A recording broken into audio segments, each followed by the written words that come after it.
Actually also the case for domain names back in 2003. If your name has been taken on Facebook or Twitter or YouTube, and you say, hey, I've got a right to this name, and you contact the social network, then if they see that you have a case, they will actually go in and block the domain name 2.0. So this means actually that you cannot reuse the name.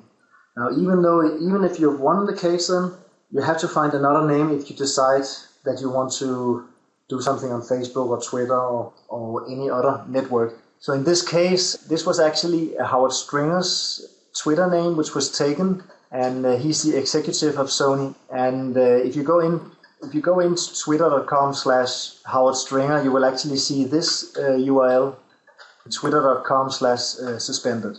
So anyway, this is a big difference between domain names and domain names 2.0, because for domain names, if you win them, then you also get to use them afterwards. Now, regarding who comes first to a username, I have a good example here of one of the big global brands called Maggi. If there are any soup fans out there, Maggi was the inventor of the bouillon cube, and they're a very established brand. They're in the top 200 global brands in 2010. They had a turnover of more than $100 million. They have trademark protection at OHIM and WIPO. Now, when they got on Facebook, of course they wanted their name, but somebody came there first. And this was this guy, Maggi Rosario Blogger, and he has the name facebook.com/Maggi. And there was nothing that Maggi could do. I mean, he had his passport, they had their trademarks, he was first, he had the rights to the name. So instead, Maggi had to settle for a little less normal ending, which was Maggi.France. And this leads me on to the next slide, because what you want when you have your social media identity, what you want is that the name of your page, of your domain name 2.0, it should be your customer's best guess. So what is the name which your customer will know you by? And secondly, it should also be the second and third guess, because this is what brand protection is all about, making sure that no one else is trying to abuse your brand. Social media is also great for search engine optimization. This is where you actually get to rank the highest in Google, for instance, for a specific term. Now, in 2010, there was a big change in the way that Google had search results, because they started mixing in results from social media. I will show you a great example afterwards. So today, 20% of top 10 results for any Google search is basically social media. If you go into Google Search Real Time, which is one of the functions of Google, you will actually have 100% of the top 10 results is social media. For Google Videos, which is another channel, 100% of the results will be social media. It's especially YouTube. So this is the example I was referring to. Basically, as you can see here, I did a search for Pepsi on Google, and on the top 10 results, there were actually 4 results from social media. First, you had a Wikipedia explanation of Pepsi. Then you had the Twitter account of Pepsi, the Facebook group, and in the end, the YouTube video channel for Pepsi. Now, that they are all owning these different channels. They all own these groups. But who says that I cannot register a YouTube channel for a known brand and actually end up on page 1 and abuse Pepsi's brand? So I've explained what domain names 2.0 are. Secondly, I explained why you should register your brands right now as domain names 2.0. Now the third part of this is actually how do you protect your brand on social media. Now when I say social media, the first thing that comes into people's mind is Facebook.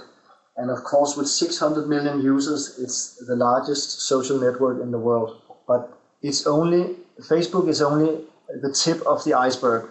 You also have Twitter, which has 200 million. There are 200 million users, You have LinkedIn, the business network, 120 million users, and I think these are the most common, together with YouTube. But you also have a social network like Habbo. I didn't know them when I did the research, but apparently they have 160 million users. Orkut, that is actually a Brazilian network. They have 100 million Brazilian users. So let's say that your main market is Brazil, then perhaps this is the most relevant network that you should be present on. In China, there are several social networks with more than 100 million users. Renren is one of them. And besides from these that I've mentioned, there are hundreds of other social networks.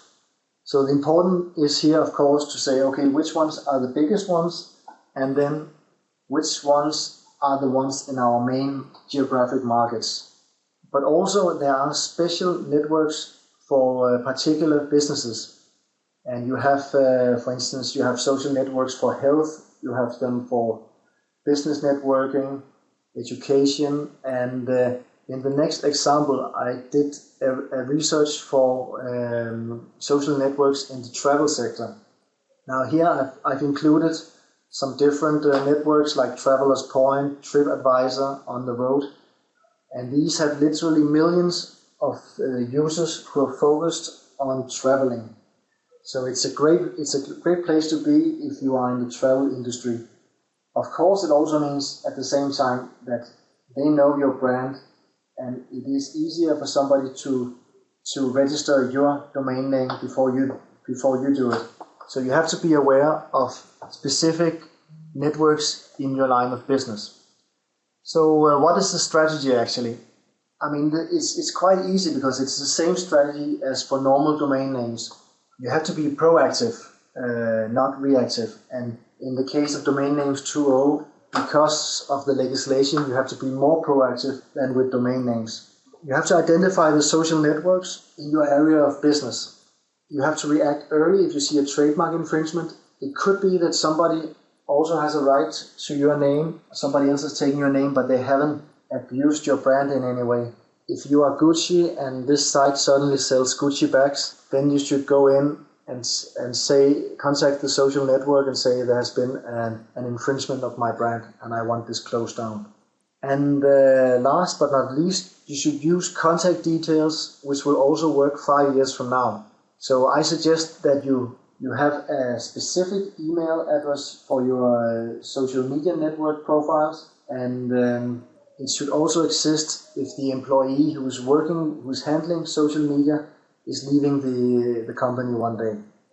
When this presentation has finished, actually I have made an action plan that you can start out with right away to just make sure that you protect your brand on the major networks. Basically what you have to do is say you have to identify your brand names, but you also have to identify your key executives.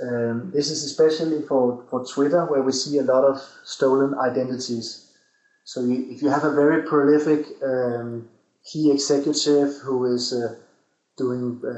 commenting to the press, make sure to get this person's name, get it on get his Twitter account. Even though he doesn't tweet now, perhaps he wants to tweet in the future, and at that time you have the name protected. Secondly, start out with getting your domain names 2.0 on Facebook and Twitter. On Twitter it's very simple. On Facebook it's not so easy because you need to create your Facebook page, and you need to have 30 members of this page before you can get your name. But I'm sure that in your network there must be people who can become fans of the company. Third, you should look at the 50 most relevant social networks to your brand. So this is basically the action plan.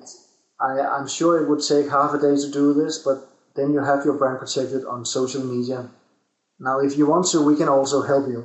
I have a special offer today where we can actually go in and register your most important brand name on the top 50 social networks that we have analyzed. This is actually, it's a special price for today. It's only 99 euros. The offer is valid until the end of the day. You can just contact me if we should help you out. So this was basically my input regarding brand protection on social media. I mean, domain names 2.0 is quite a new term, but it's here to stay, and it's an important area which any company needs to handle. And it doesn't matter if you're already on social media, because for sure social media is going to stay here, and it will be an important business channel in the future.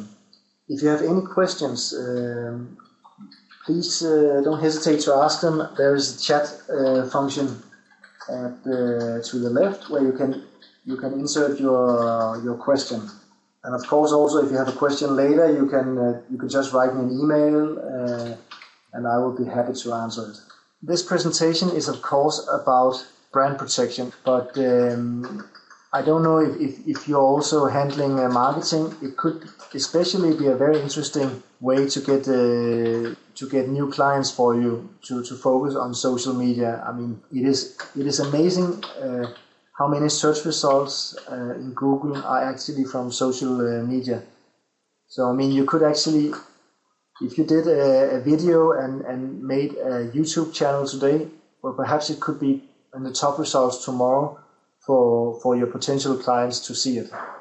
And they are especially putting up a lot of focus on social media at the moment. So what you're basically seeing at the moment is that anybody doing search, whether this is Google or Bing or Mozilla, they are going towards social media, and for social media they're actually going towards search. So I think this was everything from me. I hope you enjoyed the presentation, and I hope you can use this in your own business. And please let me know if you have any questions, or if you